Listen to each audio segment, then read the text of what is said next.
Hello and welcome to another Showdown breakdown show, Horrible Teams Division. My name is Adam Levitan, as always joined by Gary Hartman and Cody Main for a Carson Wentz at Justin Fields Thursday night barn burner. Gary, good morning. Good morning, Adam. How you doing? Good. Cody, I was up all night watching golf in Japan. How are you this morning? God, how incredible was that? Getting a 6:50 lock time. I can do that every week if we want to switch the golf lock time to 6:50 p.m. 6:50 p.m. is a serious lock time for golf. Anyways, we are here to talk about a game in which not many people are going to be interested in. However, the same amount of money is still out there to be won. I don't want to hear whining. I don't want to hear complaining. It's a crappy game. Buddy, same amount of money is out there for Chargers Chiefs as there is for Commanders Bears. Now, when we get into these games in Showdown where nobody thinks either offense is very good, we see, I assume, overextended use of defense, overextended use of kicker, but I kind of feel like it might be right here. But anyways, we'll get into all that. Cody, what do you think about these really low-scoring, ugly games nobody likes from a macro perspective? Yeah, from a macro perspective, and we'll get into the micro here on why maybe this slate is a little bit different from a DST and kicker perspective. But from a macro, I do think, generally speaking, the field looks at a 38-point total. They look at Carson Wentz. They look at Justin Fields. They look at two, generally speaking, bad offenses and think, I need to play DSTs and I need to play kickers. And I would say to that point that, it's the two positions that we have the most trouble predicting accurately. And so when they're going to be over-owned, generally, I want to steer clear of that. And again, like I said, we'll get into why maybe that's different on a slate like this. But macro takeaway here is like these ugly games, these low totals is when you see the defense ownership and the kicker ownership inflated.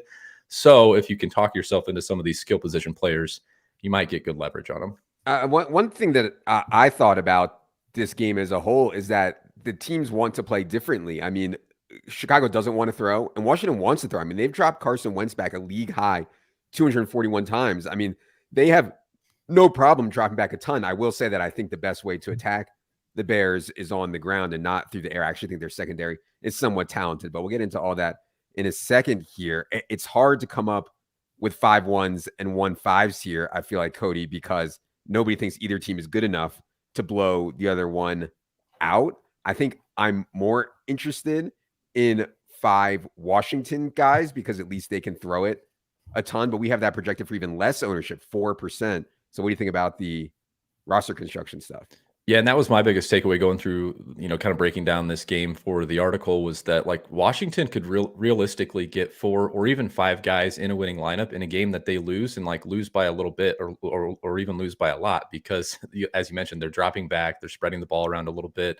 And this Chicago offense is so constipated and can be so concentrated that like we might just get 40 rushing attempts from this offense. So the fact that the play volume would be there for Washington, regardless of game script, and the fact that they are dropping back a little bit more has me more interested in those 2-4 style builds where we'll have 2 Bears, 4 Commanders. I like you though, I don't know how much of the 1-5/5-1s I'm getting to. I just don't know if we can get that much production from one single team in this environment. Sure. You can, a lot of times the onslaught includes the defense, and we'll get to that when we get to the defense. And when you go 5-1 Washington, you can go 5, including the defense, and that certainly helps get you to that 5.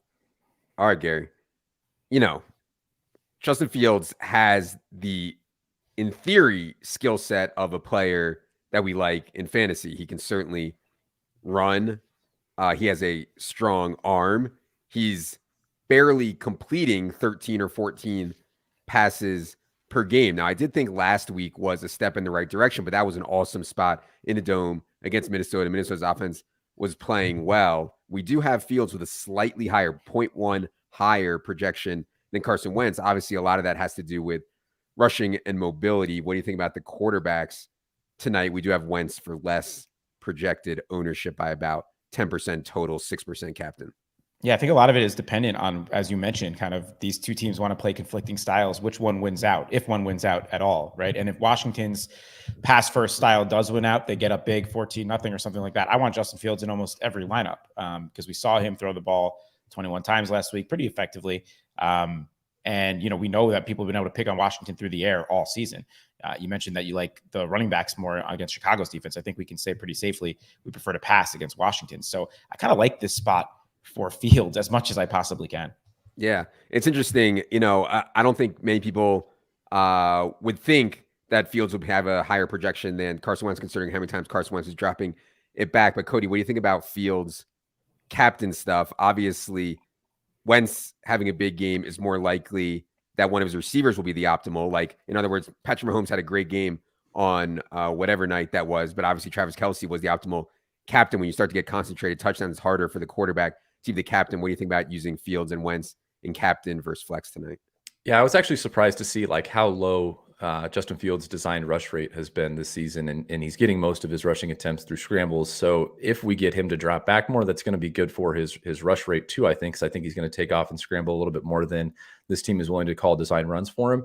So I think that's a bit of an encouraging sign. I mentioned in the article that I'm kind of massaging through some of the rules that I normally set for captain quarterback, and for someone like Fields, it has less to do with his rushing upside and just more due to this pass environment here and the price tags that we have on the Bears pass catchers. I could see a situation where you have a captain Justin Fields lineup where it only includes someone like Darnell Mooney.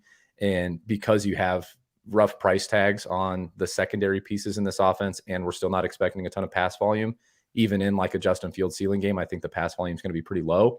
I don't mind, going just one pass catcher with captain Justin Fields tonight. I just want to make a comment on the environment for this game. I mean, this field in Chicago, and you guys know me, I don't think much matters. People were freaking about the stupid midges on Sunday morning and crap like that. I mean, you got to be out of your mind. I think people overreact sometimes to weather. This field in Chicago is an absolute dump. Everybody complains about it. There might be some rain today, not tonight, but it's going to be in the 40s tonight. There's gonna be a little bit of wind, maybe 10 miles an hour. Like, it's just not a great game environment for Carson Wentz to drop it back 40 times and really have a big game here. So, it's hard for me to see it. I think I'm going to be more concentrated in trying to get the right pass catcher or the right running back to be in the optimal. And you never know. Maybe kicker. Yes, they're only saying 15-mile-an-hour winds. Okay. Let's go to the running backs in this game. So the Commanders hate Antonio Gibson. I mean, that's been clear since the preseason. They started using him on returns. They didn't want to use him. They drafted Brian Robinson. They desperately clawed back J.D. McKissick in free agency. They had to use Antonio Gibson because Brian Robinson got freaking shot. Brian Robinson comes back in his first game, like 21 days or something crazy after being shot, or maybe like 31 days or something, and immediately takes over as what I thought was pretty much the lead back. Now, Gibson ran more routes, but in terms of games where I think they're winning, I think Brian Robinson is the lead back. The question is, on a short week, can they extend him again? And then when they get behind, it goes to all the McKissick stuff. So I think there's going to be some parallelization here, Gary, on the Washington side. People aren't sure which running back to play. And then we have the whole situation that Cody always talks about. Antonio Gibson is so expensive. He's such a terrible play that maybe he's a good play because no one's going to play him. What do you think about Washington backfield stuff, Gary? Yeah, now that this is a full three-blown committee, it is it's kind of a fantasy nightmare, especially when you throw in this terrible game environment. And that's what I was going to bring up, the short week with Brian Robinson. But if they're willing to continue to increase his workload that way we expect them to as these weeks progress here, he's clearly the guy they want on early downs. And that's the kind of the spot we want to attack tonight. So, I mean, I still think he's the guy I want tonight. He makes a lot more sense in lineups from a financial standpoint. Put it that way, from a money standpoint. And, he's not getting too steamed up. We have him for like 28% total ownership on DraftKings right now. That seems okay for what this spot is. I just hate investing too heavily in a spot where it's a true three-man backfield. Yeah, you can run on the Bears, man. Like I said, I think it's way easier to run on the Bears than it is to throw on them. I think in lineups where I am outlining a team, the narrative is that Washington wins. It's Brian Robinson. In lineups where I'm outlining a Bears win, it's McKissick lineups. I think that's pretty straightforward. And, Gibson would be a GPP bro special, a game theory bro special that I team play the best plays would not be on. On the other side, Gibson's bad. Like, it's you can make an argument because the matchup's good. But besides that, like, nothing else makes sense. The price, the role, nothing makes sense. He could return all their kicks and punts in this game. You know what I mean? And yeah. Okay. On the other side, I think one of the pieces that people will feel best about in this entire slate is David Montgomery. David Montgomery came off of his knee/ankle injury last week and immediately took over the role from Khalil Herbert. 75% of the work roughly for David Montgomery last week. David Montgomery plays well in the past game. David Montgomery is a reasonable runner. I think, like, if anything, we might even be light on his ownership, and we have it at 67%. I mean, he's one of the few guys you can actually feel good about in this game. What do you think about handling him, Cody, and then any interest in Khalil Herbert, who I was a little bit disappointed that didn't play more, considering it was Montgomery's first game back from injury last week. They're so committed to Montgomery. Yeah, and that's one good point on Montgomery's ownership and all these guys at the top. And maybe Carson Wentz comes down. I know it's now been reported that he's dealing with the bicep tendon strain and has the shoulder stuff. And, we just had Ron Rivera come out and say quarterback is the team's problem. So maybe people are factoring in some in-game bench stuff. So the ownership on these guys up at the top is going to get inflated because it's just so easy to fit them in. And, David Montgomery we thought maybe he would come back a little bit limited from the ankle injury. Had no ill effects of that injury, came back, handled the majority of the backfield snaps again, is going to run the most routes out of the backfield as well. And for a team that isn't passing a whole lot, he's still fourth on the team in total targets. So from a Bears perspective, from a skill position perspective, I think this is the one guy that the field can collectively get excited about. So you could see that ownership get inflated. I often, pound the drum for quarterbacks in cash game contests for Showdown. And I could see an easy pivot dropping down from Carson Wentz and just loading up on the volume with David Montgomery there. I'm not going to set any hard and fast rules on this backfield tonight, but I would be docking Khalil Herbert in lineups that David Montgomery does appear. And then conversely, you could boost his projection in any lineup where David Montgomery is not in. I think if David Montgomery fails tonight, it could be as a result of Khalil Herbert, busting a long run or, some potential aggravation of his injury or something like that. So I don't mind kind of boosting his projection in lineups where David Montgomery is not in. Charlie brings up the Antonio Gibson and Washington defense, CSU Ram style. This is a negative EV play that goes back to the days of the DFS Edge, where we would always joke because Peter would always try to find some punt return to play with the defense, and then you get the special team score and you get the individual score on the punt return. We did do math on this and found that it was negative EV. I don't know if we ever ran the math on it for Showdown, though, specifically. So I don't know. I think there's an unknown there, whether it's right or not. I don't hate it, though. I mean, if I was going to play Gibson, I mean, this might be the only way that I would actually play Gibson. I don't know, Cody. Any thoughts on so bad that it's good on Gibson and playing with Washington? Yeah, I mean, I talked about this a little bit in Discord too for the subscribers. Like, just listen to what the coaches are showing you, and you talked about. I mean, the coaches don't want to play Antonio Gibson, and he's 8,600, and like with a punt return or a kick return touchdown, he could not even be optimal at that price tag. Yeah. I don't completely poo-poo the idea of like the double dip in Showdown, because generally the punt returners that we're rostering are like $1,200, and yeah, if they do return a punt for a touchdown, they might just end up being optimal, but I don't think I'm double dipping today. And just generally speaking on rostering Antonio Gibson, I get the it's so bad it's good, but I just think I'm kind of out at that price tag and given what the coaching staff has shown us with Brian Robinson.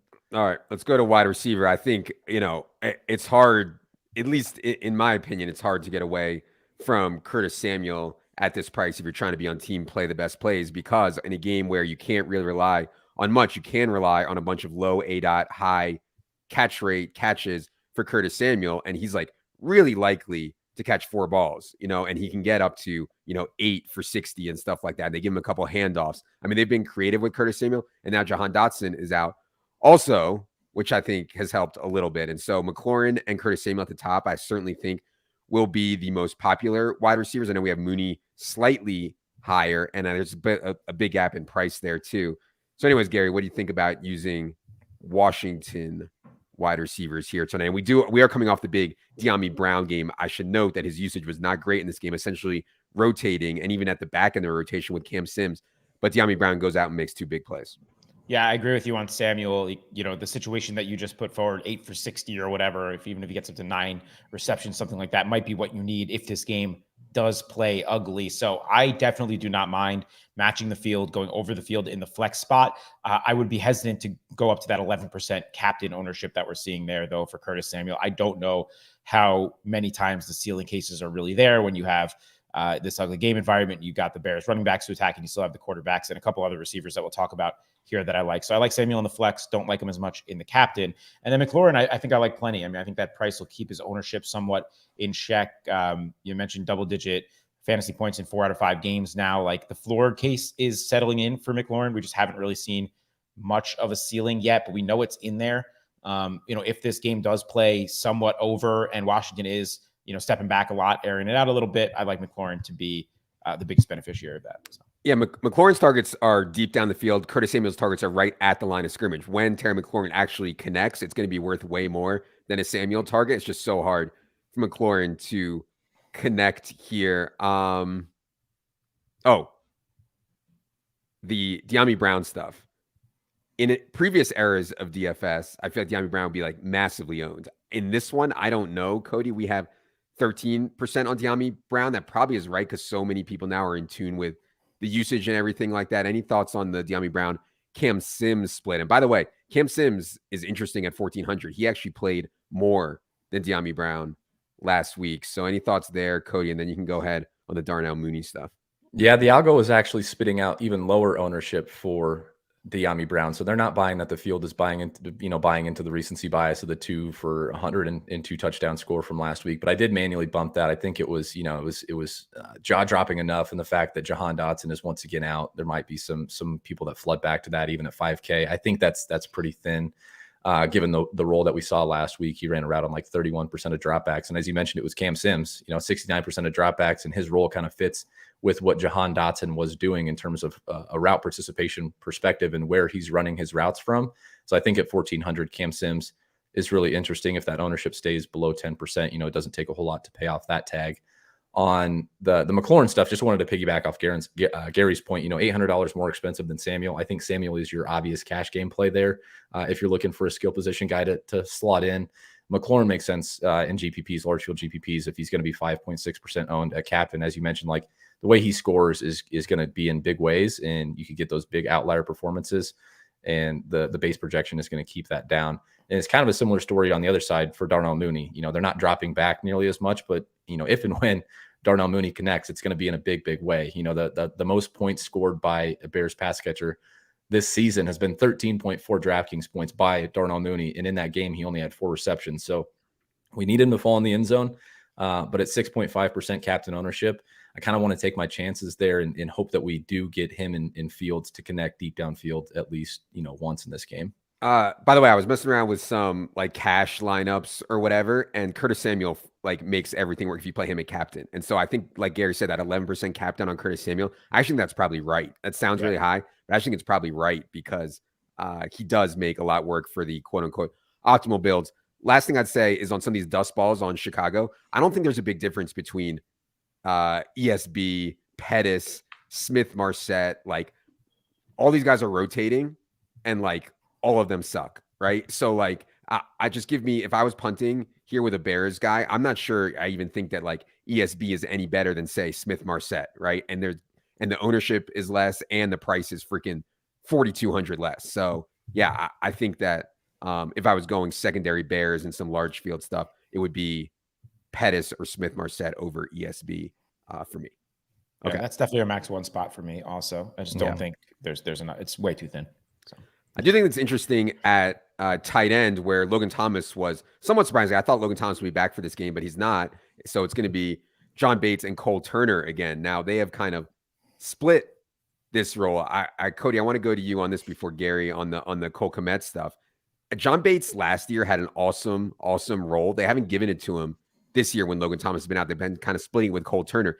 You can save, a ton of money by playing Cole Turner at 200. What do you think about that play versus the Bates play? Yeah, you know me, I'm not too big into looking at college production, but I think maybe they kind of like this Cole Turner kid. He was really productive as a pass catcher in college, had over 100 receptions in his final 2 seasons, 19 touchdowns. It seems like he can go out and catch the ball a little bit. Shout out team preseason. So you want to drop down to 200. And I was playing around with some optimals too. Like if you feel comfortable enough that, he's going to run around on 50% of Carson Wentz's dropbacks, and it would only really take a few receptions to get you there, and you like the high price guys, Cole Turner is a guy that like will make every cash style roster construction work where you can fit Montgomery, Fields, if Wentz, you want to play Samuel, Carson Wentz. Yeah, exactly. So, I don't know that the ownership will hold because it is popping in so many of our optimals. I don't know if the field's projecting it that way. It might get steamed up a little bit, but we've talked about it so much in the past. Like the field doesn't want to load up on these $200 guys that they don't know. So it'll be low. I'll be playing some Cole Turner. I think he's a pretty good play, and I think he's got an interesting like pass catching / athleticism profile from his past. Yeah, I don't think many people know who Cole Turner is. I mean, he's really the third string tight end for the Washington football team. Like that, I don't blame people for not knowing who Cole Turner is. People do know, however, Gary, who Cole Kmet is. And like a big game for Cole Kmet is like 4 catches for 35 yards. He's 5,200. It's hard for me to get there, but I do feel like he's the number 2 target for Justin Fields. What do you think about Kmet tonight? Yeah, he definitely is. I died at the way Silva wrote it in matchups at the end of the column today. Kmet has gone 26 straight games without scoring a touchdown. Period. Perhaps he's due. Period. It just made me laugh. Shout out to Silva. Yeah, I mean, I think this is probably one of his better spots, right? It's just such an ugly game, and like I don't know how often I want to play 2 tight ends, and I love the Turner play. I just want to say that, like, I love playing $200 tight ends when I can, like when I know they have real roles. And in a game like this, where like, oh, if he catches 3 for 30, that's definitely optimal, right? I think that's just so smart. So I don't know how often I want to play 2 tight ends, but if I don't have Turner in my lineups, I think Kmet does make some sense. I would negatively correlate Kmet and Mooney though, even like. I just don't know how much I could trust this Chicago pass game, and I really want to play Mooney tonight. So it's all kind of reasons not to play Kmet that aren't Kmet involved as much as Kmet itself. But I think Kmet in a vacuum is fine. 21% is okay. As you mentioned, he's definitely their second target. Like he could end up with 6 for 70 as like a ceiling case, and that get there at 5,200. One thing about Kmet is they actually run screens for him. Like they actually like design plays for Cole Kmet to get the ball, which sounds insane, and it is insane, but they do it. Yeah. Anyways, we've buried the lead here, Cody, because kicker and defense is going to be some of those popular stuff on the slate. You see it here. We have massive ownership projected on both kicker and defense. I think my favorite out of these plays is probably I was going to say Commanders defense, but if they continue to drop Carson Wentz back 40 times, they're just asking for problems. I will say this on the defense stuff. Like defenses are great plays. A great, like very good game from a defense is like 10 DraftKings points, So like, I get that people are really excited about defense and stuff. Even a good game from a defense is like 10. Of course, if you get 10 at 4K, that's really good. What do you think about playing kicker and defense here tonight, Cody? Yeah, I mean, obviously, I think it's good from like an optimal perspective and from kind of just a base projection perspective, because as we've talked through the skill position players that they're priced around, it's really ugly. And if you can't talk yourselves into some of these guys like Cam Sims at 1,400 or Cole Turner at 200, I mean, like, would you rather play Joey Sly at 4,200 as the Commanders kicker or Cole Kmet? You get into these situations where you're making these kind of 1v1 decisions, and all of a sudden the DSTs and the kickers look really strong. And, I've got them as 4 of the top overall values on the slate. I would still be cognizant of how many of them I'm playing together. If you start playing 3 and 4 of these specialists together, the DSTs and the kickers, you're really looking at like a Colts Broncos style game where it just finishes 12-9. And that's a really outlier performance. I know we think we can look at this game and say, man, it's going to be really ugly. The score is going to be really low. It's really tough to predict those things that happen, many standard deviations away from what is projected. So I have my concerns about loading up on these guys in large field GPPs and in some of the smaller field stuff that I'll be playing where I think their ownership could get steamed. But I do think from a base perspective, they're pretty good. I would just keep in mind that, we're not good at predicting DST performance. We're not too far removed from the 40% owned Bengals that flopped on the main slate. So just keep that in mind. It's really tough to predict, and keep in mind the roster construction that you're putting around these high owned defenses and kickers. Yeah, I kind of think 2 of them would be my max. 3 is just a lot. You're asking for a really weird game flow if you get to 3 of them. All right. You guys can start getting some questions in. We didn't mention N'Keal Harry. We're actually we know N'Keal Harry says he's going to play. We're going to keep looking at it. We don't have N'Keal Harry projected to actually play yet, but I think that he might. And so, I think he'll play really sparingly. It would be hard for me to actually end up clicking N'Keal Harry, but I read an article that he's excited to make his debut, blah, blah, blah. Fields likes throwing to him, whatever. N'Keal Harry, former first round pick, who probably didn't deserve to be a first round pick and flamed out in New England, is quite frank. You beat a bad Belichick wide receiver draft selection. That doesn't happen. Seriously. How does the age model feel about Velus Jones?